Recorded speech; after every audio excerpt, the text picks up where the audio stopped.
सॼी दुनिया में इमाम हुसैन अलैहिस्सलाम जे शहादत जे हिन मुहर्रम पाक जे महीने जे पहिरें ॾहाके में जेके एहतमाम कया वेंदा आहिनि, सॼी दुनिया वांगुरु अॼु असीं थड़ी मोहब्बत जे बि तव्हांखे ॿुधायूं था, जिथे पिणु पहिरीं मुहर्रम ॿी मुहर्रम खां शुरू थियल सबीलुनि जा स्टॉल पिणु लॻी चुका आहिनि। जॾहिं त गाज़ी पाकनि जी बि तयारियूं ऐं सिंगार जा सामान ऐं वॾे स्टॉलनि में हिते लॻी विया आहिनि, जंहिंमें ख़ूबसूरत बेरकूं वग़ैरह झंडियूं लॻड़ियूं ऐं कुझु अहिड़ियूं शयूं आहिनि जेके मुहर्रम पाक जी निस्बत सां ऐं ॾहाके में उहे पिणु इस्तेमालु कयूं वेंदियूं आहिनि। मुक़ररु तौर ते घिटी घिटीअ में सबीलुनि जा स्टॉल पिणु लॻाया विया आहिनि ऐं सबीलूं हली रहियूं आहिनि, जॾहिं त केतिरनि दुकानदार शॉपिंग ते पिणु अहिड़ियूं शयूं सिंगार गाज़ी पाक जूं झूला ऐं ॿियूं जेके एहतमाम कया वेंदा आहिनि मुहर्रमुल हराम जे लाइ, उन जो सामान पहुची चुको आहे। तमामु दुकाननि ते मुसलसल इहो सामान पहुची चुको आहे, ख़ूबसूरत डिज़ाइनुनि सां ऐं बेरगूं तयारु थियल, जंहिं ते इस्म गिरामी इमामनि सॻोरनि जा पिणु मौजूदु आहिनि। जॾहिं त थड़ी मोहब्बत जे तमामु बाज़ारुनि घिटी में थोरे थोरे मुफ़ासिले ते पिणु अहिड़ा स्टॉल सजाया विया आहिनि ऐं सबीलुनि जो एहतमाम पिणु कयो आहे। जॾहिं त सबीलुनि सां गॾु पिणु लंगरनि जा बि एहतमाम कया विया आहिनि, जेके वक़्फ़े वक़्फ़े सां उहे लंगर बि पिणु विराया था वञनि ऐं उन्हनि खे बि न्याज़ तौरु इस्तेमालु कंदे माण्हुनि खे ॾिनो थो वञे। जॾहिं त लंगर ऐं सबीलूं, जॾहिं त शरबतनि जूं सबीलूं पिणु रस्तनि ते आहिनि, उन जे हूंदे बि केरु ॿार मासूम ॿार थांव पिणु खणी ईंदा आहिनि, जेके घरनि जी तरफ़ खणी वञनि था ऐं उते बि उहो न्याज़ पीअनि था, इस्तेमालु कनि था ऐं फ़राख़ दिलीअ सां उहे उते जेके मोमिन अज़ादार आहिनि, उहे फ़राख़ दिलीअ सां सभिनि खे हिकु जहिड़ा ई नमूने सां ॾियनि था, कंहिंखे बि जवाबु कोन थो मिले। जॾहिं त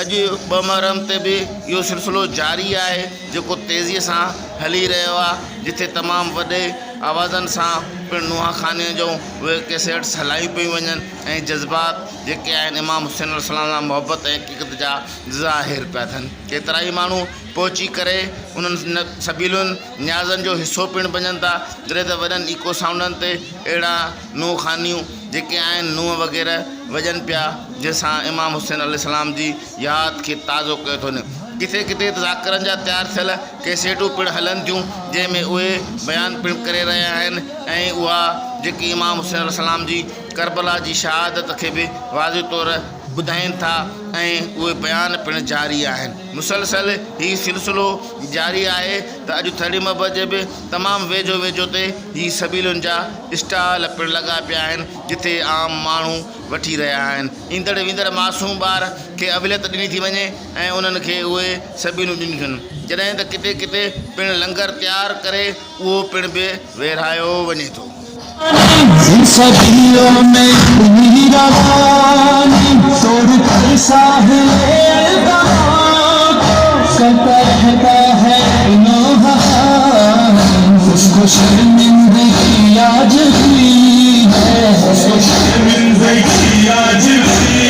है। इसका दिल सैयद फातिमा से सबीले हुसैन करबला के हों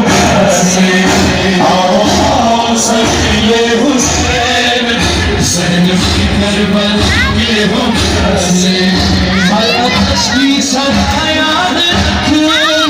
याद रखना सकीना का खूबा, याद रखना वो मस्के सकीना, भरने आया जो दरिया पे साथा, उसके जरी पे लगा है, उसके जरी पे लगा, बह गए उसके अरमान सारे। सबीले हुसैन करबला के हों से, आओ सबीले हुसैन करबला के हों से। ये सबीले हैं जो भी लगाते और प्यासों को पानी पिलाते, उनसे दुश्मन तला मुस्तफा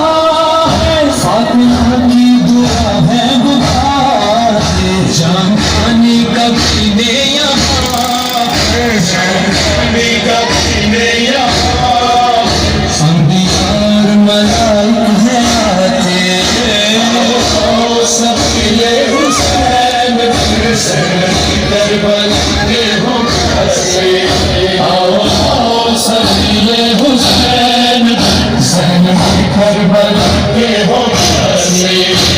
سبیلوں کا جو سلسلہ ہے یہ بھی سرور کا معجزہ ہے خدا ہم نے سلمانوں میں سمجھی سبیلوں پہ مانگی دعا ہے یہ سبیل حسین ابن خیر یہ سبیل حسین ابن خیر جائیں ہم کربلا میں لگانے سبیل حسین کربلا کے ہو فاصلے آؤ سبیل حسین زینب کربلا